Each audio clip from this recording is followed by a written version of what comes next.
bright little love. Notes and a posing and a posing on your front door. Show up in suit and tie with a protein, with a roses on your front yard. Ang daming paraan, ikaw ang tanging dahilan. Oh, babe, nakaranahin kita. Saan tayo magpunta? Yung tipong kahit wala lang, o kaya biglang may breakfast. Just to keep you interested.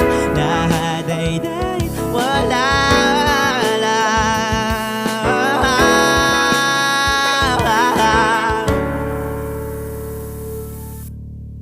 Hello mga kaparmlat, and kamusta po kayo? Ngayon nandito po tayo ngayon sa Ragay Camarines Sur, kung saan meron po tayong isang magandang property na naman. Subdivided po ito, at yung seller po natin, yung seller po ng Vlog 184 natin, napakagaling po niyan. Yan, makikita nyo naman yung update natin sa Vlog 184. So ito yung next project po nila. 20 meters po ang frontage ng bawat cut. Bali ilang square meter bawat lote? 3,000. So ayan, 3,000 square meter po ang bawat lote na may frontage na 20 meters ang presyo. 2.5 po ang presyo, and ang good thing po, same kung paano minarket po yung and yung mode of payment dun sa Vlog 184 natin sa Arbisment po. Ayan, 100,000 reservation. After ng reservation, pag kumpleto na lahat ng buyer, so 5 slot to. Bali, 2 na ang kumuha. So 3 na lang yung available. Imagine mga ka-farmlat, yung mga naubusan po, at yung mga gusto po yung walang mangrove sa harap, and yung iba gusto yung ganto kaganda. So 3 na lang available. So imagine, sinusukat pa lang po, inumpisan pa lang, may 2 na agad na nagpa-reserve. So 3 na lang po available dito. And yan mga farmlat, ipapakita ko po sa inyo yung kagandahan po ng property na to. Yan, samahan nyo po ako.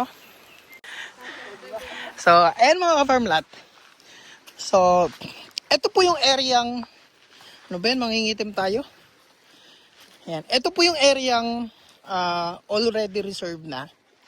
Yan, maganda dito kasi may rock formation. Yan. So malinaw po yung tubig. Ayan, maganda siya. Yan, so yung malalim, yung kulay blue na yon. So makikita nyo naman na malinis po yung tubig dito. May mangrove part din. So ito po yung area na reserve na po yung 2. So ayan po yung boundary. So 20 meters pa pag ganoon, and 20 meters. So yung available po yun doon. So ngayon, mamaya natin pakita yung available. Check muna natin yung tubig dito.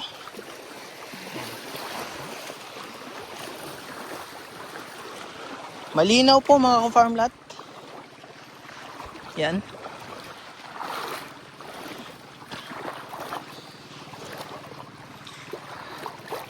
So, safe po sa bata dahil hindi po siya biglang lalim. Makikita nyo naman sa kulay ng tubig. Ano po? Yung malalim po yung kulay, blue pong yun. Ayan.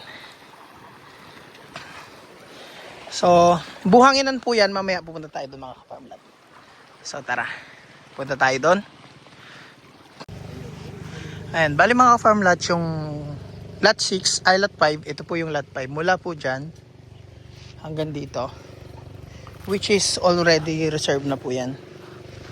And ito naman po lot 4. Mula po dito hanggang doon, tuturo ko po, reserved na rin po yan.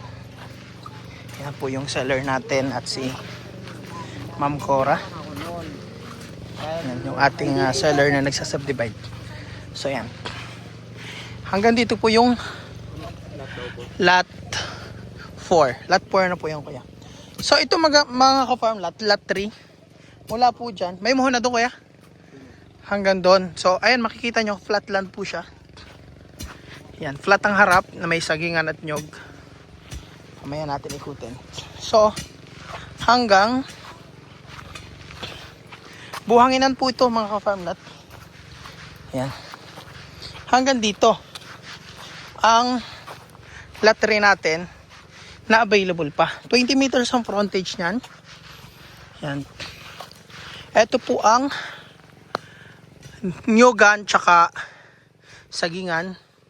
So flat po ang harap, tas yung likod po medyo banayad pong hili pa angat. Mamaya natin tingnan doon.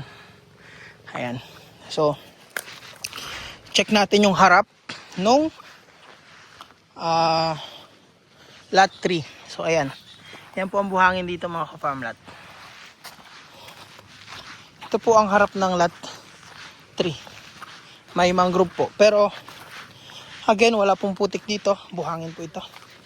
Low tide po ngayon. Pero kung high tide, hanggang dyan po ang tubig. Yan.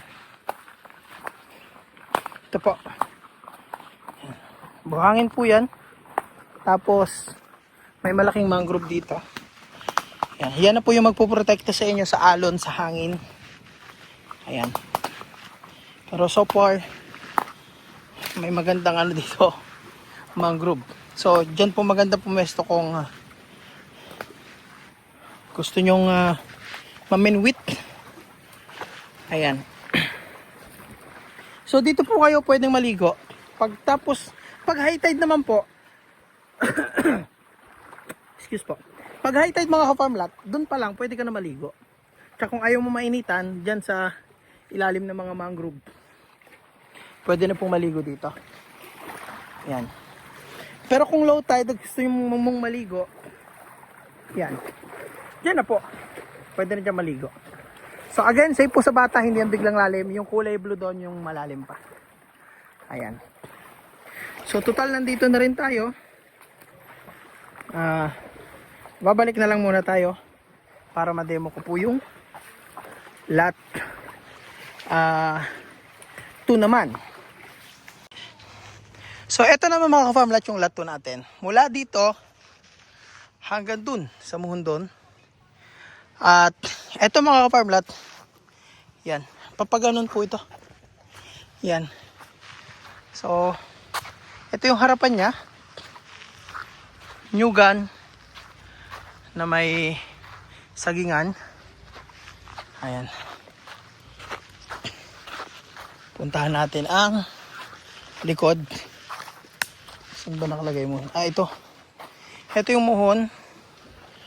Kapag ganun. So, boundary po siya nitong open area na to. Na may konting open. So, kung mahilig kayo mag-boat, may bangka kayo, dito po yung pasok nyo. Ayan, safe po dito yung bangka pag nag-park na po kayo dito. So, check muna natin dito sa lot 2. Ayan, para makita nyo po. Ayan. So again mga ka-farm lot, buhangin na may halong bato yung nilalakaran natin.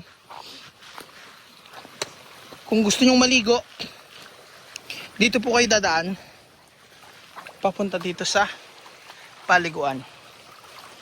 Ayan. Ayan mga ka-farm lot.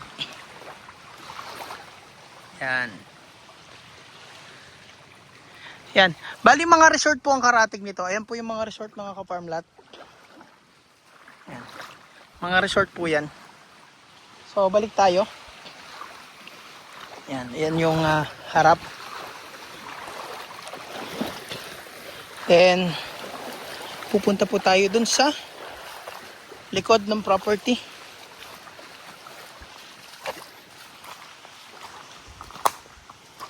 Ayan.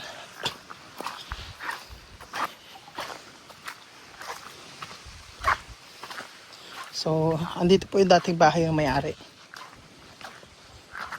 Bali, ayan. Bali yung lot 1 pala. Ito naman po yung lot 1 hanggang doon. So, maganda rin po ang lot 1. Ayan. Maganda po yung buhangin. Ayan. So, ito yung harap ng lot 1 na frontage. Pero maganda po yung land area po ng lot 1. Ayan. Mas maganda po yung lot 1 sa nakikita ko. Ayan. At boundary naman po rin nila ng lot 2 and 3 ang open area. Ayan. So, Ito po. Ito ang lot 2. Yan, may sakop na mangga ang lot 2. May sakop na papaya. Ayan. May niyog. Meron po siyang panlin, babuyan, pero hindi po operated. May hukay dito. Siguro deposit ng ano yan, ng baboy. So, yan po ang nyugan niya. May nyug, saging. Ayan.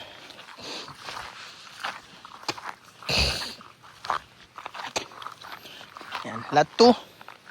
Ito, mas panalo po yung lot 1. Ayan, ito po yung lot 1.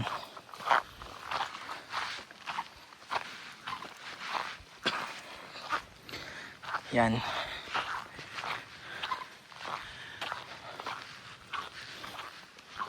Yan, ang lot 1 mga ka-farm lot. Flatted siya. Papaganon po yan. Ayan po yung may mangga doon. Tapos yan po yung linya ng kalsada. Ayan sa likod. Papaganon po. Lahat naman po yan may linya ng kalsada sa likod. Ayan. Pasok po sa sakyan dito kasi ayan po yung service nung magsusukat natin. Ayan. Yan, sakop to ng lot 2. Ito lot 1. Ito po yung nasasakupan ng lot 1. Yan.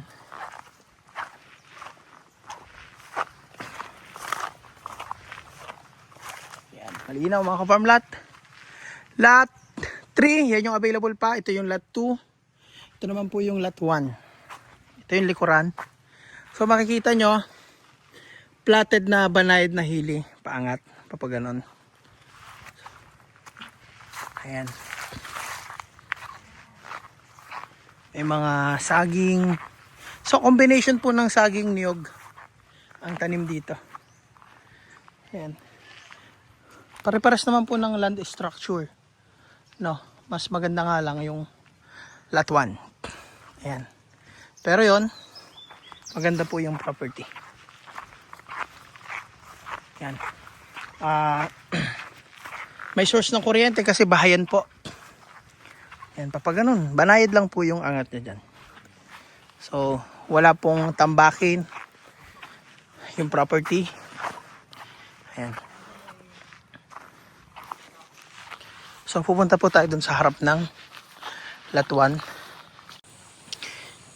So ayan mga ka-farm lot. So ito yung muhon pala.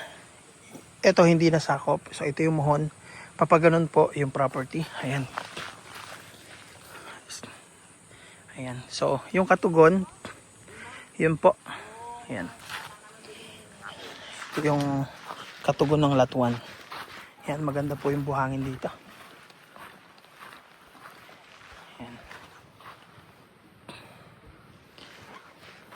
White brown po ang kulay ng buhangin.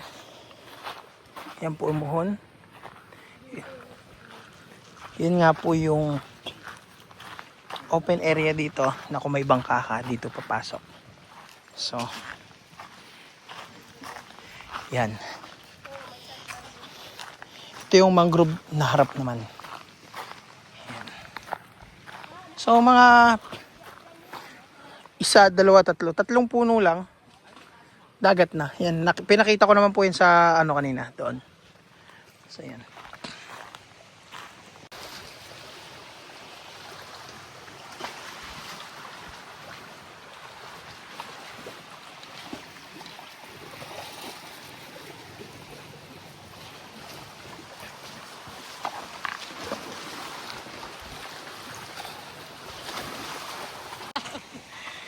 Hello mga ka-farm lot. Ayan. So nandito po kami ngayon sa resort, katabi po nung binibentang property. So yung property for sale natin, mula dito sa resort na to, mga 50 meters no? 50 meters lang.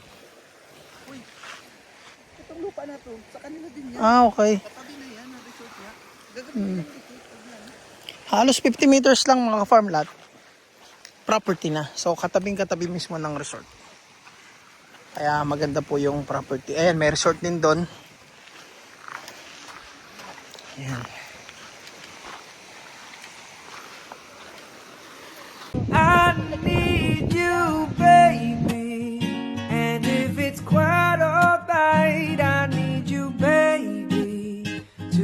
on the lawn.